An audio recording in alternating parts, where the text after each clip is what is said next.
अस्सलाम वालेकुम नाज़रीन, पाकिस्तान न्यूज़ के साथ मैं हूं आपका अपना मेज़बान बुरहान एजाज़। नाज़रीन, आज मेरा प्रोग्राम करने का बिल्कुल भी मूड नहीं था। आज मैं इतना परेशान था, टेंशन में था, मुल्क के हालात देख के इतना परेशान हो चुका कि अवाम, गरीब अवाम बेचारी सड़कों पे रुल रही है। रात को ही मैं अभी एक रेडी से फल ख़रीद रहा था, उसके साथ वाली रेडी पे ये वाक़या पेश आया जो मैं देख के इतना परेशान हुआ कि वो एक बुज़ुर्ग आदमी 50 साला बंदा, उसको एक रेडी वाला डांट रहा था। मैंने उस रेडी वाले से पूछा जाके कि यार क्या मसला है, आप इसको डांट क्यों रहे? कहता है यार इसका रोज़ का काम है। मैंने कहा क्या करता क्या है? कहता है यार रोज़ आता है, फल उठाता है सूंघ के और उसको रख के चला जाता है रो के। मैं उसको रेडी वाले की बात सुन के परेशान तो हुआ, लेकिन मैं उस बुज़ुर्ग आदमी के पास गया। मैंने उससे पूछा कि यार क्या मसला है, तुम ऐसे, वो रेडी वाला तुम्हें डांट रहा था, तुम फल रोज़ जाते हो सूंघ के रख देते हो। कि वो बेचारा रोने लग गया। वो कहता है यार मैं एक होटल में काम करता हूँ, 700 रुपया मेरी दिहाड़ी है, घर के अखराजात, बिल, बिजली, किराए वगैरह जो भी, मैं अकेला कमाने वाला हूँ। बच्चे मेरे फल मांगते हैं लेकिन मेरी इतनी हैसियत नहीं है कि मैं फल ख़रीद सकूँ। मैंने उस बंदे की बाजू पकड़ी, मैं रेडी वाले के पास गया, उससे जाके मैंने जो भी मेरे हस्बे तौफीक जितने भी पैसे थे मैंने उसको फ्रूट ले के दिया। मैं ये नाज़रीन, ये वाक़या सुन के, मैं ये वाक़या अपनी आंखों से देख के मेरी आंखें भर रही कि यार पाकिस्तान के कैसे हालात हो चुके हैं। ये वही पाकिस्तान है, ये वही हुकूमत थी जहाँ पे 12 रुपये किलो घी होता था, ऐसे ही मैडम 40 रुपये की केजी आटा होता था, 1000 रुपये की 20 किलो की बोरी आटे की आती थी। अब ये पाकिस्तान के क्या हालात हो चुके हैं, जिनके घर नहीं है अपने, जिनके बेरोज़गार लोग हैं, 20-25 हज़ार उनकी सैलरी है, कुछ भी नहीं बनता। क्या करे अवाम, क्या कर सकती है? जो जिनके घर रेंट पे हैं, किराए पे रहती है, वो क्या करें? कुछ भी नहीं। वो तो देखे ना पीछे बिजली के बिल इतने आए, अवाम ने खुदकुशियाँ की हैं, ठीक है, कि बिल इतने, यूनिट तकरीबन 100 होता था, बिल 5000 से ऊपर आ रहा है। क्यों आता है ये? क्या ऐसा क्या कर क्या दिया अवाम ने? क्या उनका कसूर क्या है? उनको जीने नहीं देना इस अवाम ने, इस पाकिस्तान ने, इस हुकूमत ने जीने नहीं देना उनको।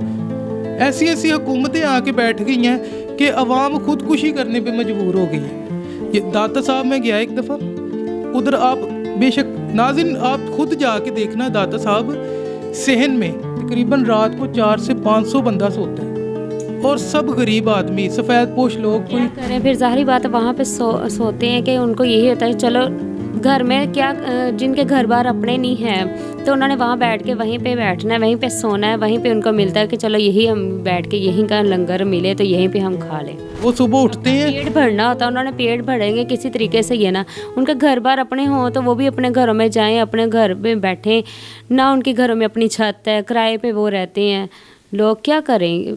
कुछ भी नहीं हो सकता उनका। उससे मालक मकान, जो किराए पे लोग रह रहे हैं, मालक मकान बने हुए हैं 40-20। फिलहाल जो सिंपल घर है ना, वो 20,000 रेंट से कम ही नहीं है। बिल बिजलियाँ इतनी आती कि आम बंदा जो है ना, आम शहरी, सिर्फ बिल बिजलियाँ निकाले तो 40 से 50 हज़ार रुपये का उसका मंथली खर्चा है। वो बच्चों का रिज़्क कहाँ से लाए, बच्चों को खाना कैसे खिलाए? और पाकिस्तान में तो वो भी कारोबार भी नहीं है, नौकरियाँ भी नहीं है। ये माले मकान को भी तरस नहीं ना आता। उसकी अपनी प्रॉपर्टी, अल्लाह ने उसको जागीर का मालिक बनाया, उसने तो रब बनना है, बनाया सब कुछ। अल्लाह पाक सबको दे, जिनको नहीं भी है अल्लाह पाक उनको भी दे, लेकिन उनको भी सोच होनी चाहिए कि ये कहाँ से, इनकी इतनी आमदन नहीं है, इतना वो कर नहीं सकते तो वो हमें क्या देंगे? आगे से धमकियाँ देते हैं माले मकान, यही कहते हैं कि जाओ जी फिर निकलो यहाँ से, हम आपका सामान बाहर फेंक देंगे, ये कर देंगे, वो कर देंगे। वो कहाँ जाए? और जिनके बाप नहीं सिरों पर होते, बेटियां होती हैं, 2-2 3-3 बेटियां जिनकी होती हैं, वो क्या करें? कुछ भी नहीं। वो तो परेशान बैठे, अल्लाह से दुआ ही कर सकते हैं, क्योंकि हमारे जो हुक्मरान है ना, माशाल्लाह, ये पैसा लेके खुद अपने जेबियां भरी जाते हैं। गरीब आवाम ना आता, तरस आए तो और क्या चाहिए? तरस इनको कहाँ से आ जाए, मुझे तो ये समझ में नहीं आता। मरियम नवाज साहिबा ने कहा था कि अपना घर, ठीक है, वो इन्होंने स्कीम निकाली थी, अब उनको अपना घर बना के दे रहे जिनकी पहले से ज़मीनें हैं, जिनके प्लॉट अपने, उनको अपना घर बना के दे रहे, जिनके पास प्लॉट लेने के पैसे नहीं, वो क्या करें? कुछ भी नहीं कर सकते, वो कुछ भी नहीं कर सकते। लिहाजा उनको ये चाहिए कि वो जिनके पास प्लॉट नहीं, उनको मुकम्मल घर बना के दे, चाहे इंस्टॉलमेंट पे दे दें, लेकिन एक जो रेंट दे रहा है ना, एक बंदा 20,000 रुपये रेंट दे रहा है, वो घर की इंस्टॉलमेंट दे दे, उसको पता है कि यार मेरा 5 साल में कभी ना कभी मेरा घर अपना हो ही जाएगा, ठीक है।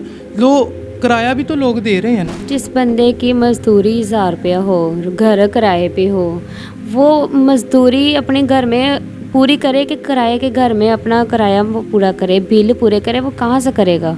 ये भी बताएं। कुछ भी नहीं। अब देख लो महंगाई इतनी हो चुकी है, पेट्रोल कहाँ पे जा रहा है, ठीक है, घी 550 रुपये किलो हो चुका है, ठीक है, आटा इतना महंगा हो चुका है, कुछ यूटिलिटी स्टोर्स पे आटा है ही नहीं है बिल्कुल भी।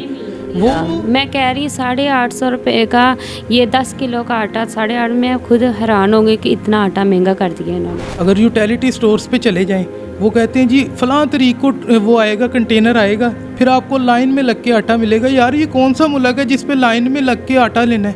पहले तो होता था दौर में चलो 40 रुपये लेते थे, 40 रुपये का किलो आटा लेना, तो वो चलो एक वक्त में रोटी खाई जाती थी।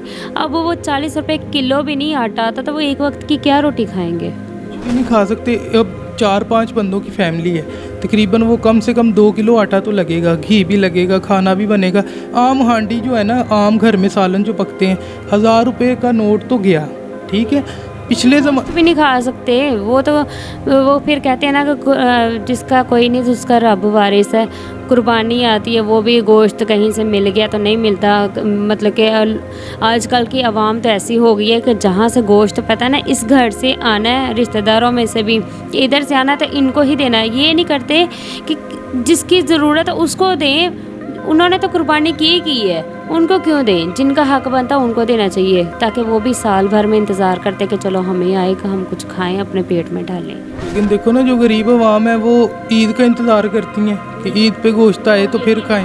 अवाम नहीं ना, फिर वो इस बात पे पूरा आए भी ना।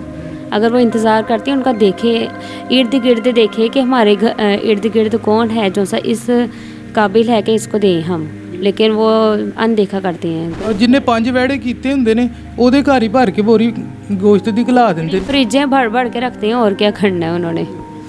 तो मैं आपको मैडम यही वाक़या बता रहा था कि दाता साहब में गया था, एक बंदे से मैं मिला वहाँ पे। वो सुबह उठता है, वहीं से नाश्ता करता है, मतलब जो लंगर जो हाज़रीन देने आते हैं वहीं से नाश्ता करके तो वो काम पे मजदूरी पे चला जाता है। वो कहता है यार हम अड्डे पे बैठते हैं, कभी कोई काम आ गया तो हमने कर लिया, नहीं आया तो हम रात को वापस आ जाते हैं। करना है कि जाहिर सी बात है, वो फिर उन्होंने सोच यही रखनी है ना कि हमें अड्डे से हमें अगर काम नहीं मिलेगा, वो घर भी के क्या लेकर जाएंगे? अगर किराए पे भी घर हो तो वो क्या लेकर जाएं? वो खुद शर्मिंदा होते हैं कि हम क्या लेकर जाएं, अपने बीवी बच्चों को क्या दें, उनका पेट कैसे भरें।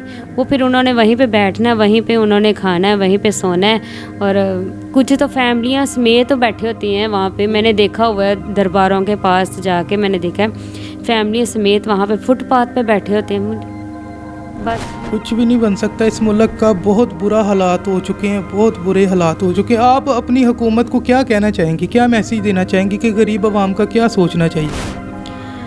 गरीब आवाम का तो यही सोचना चाहिए, जो गरीब लोग हैं ना पहले उनको नज़र देनी चाहिए कि ये इन पे फोकस करना चाहिए कि ये इस लायक हैं। उनको नहीं तो कम से कम उन जो महंगाई जा रही है वो ही सस्ती कर दें कि ताकि आवाम जो सी है जो कमाए उतनी उन पे बजट भी हो जाए। अपनी इस दौर में ना मैं आपको एक बात बताऊँ, पाकिस्तान में या इस जो माहौल ये हालात चल रहे हैं ना, यहाँ पे अपना घर बनाना और शादी करना सबसे बड़ा मुश्किल काम है। मैं कह रही हूँ आजकल के दौर में तो सादा सा निकाह करते हैं और बेटी को रुखसत करता है। ये शरई है, ये शरई है। हकीकत में यही होना चाहिए। बिल्कुल। आवाम जो सी है ना, जो ठीक ठाक है ना, तो वो मतलब कि ये होता है कि इस तरह दूसरों को, जिस तरह हम गरीबों को देखे, उनकी इमदाद करे, रुखसत करे बेटियों को, वो भी एक हज के बराबर होता है। लेकिन वो कहते हैं कि हमारे पास आए, अगले के पास ना जाए। गलत बात है ना, मतलब किसी का सोचते नहीं है। ले नाज़रीन, मुझे दें इसी के साथ इजाज़त। इंशाल्लाह मिलेंगे नेक्स्ट एपिसोड में पाकिस्तान न्यूज़ के साथ। अल्लाह हाफ़िज़।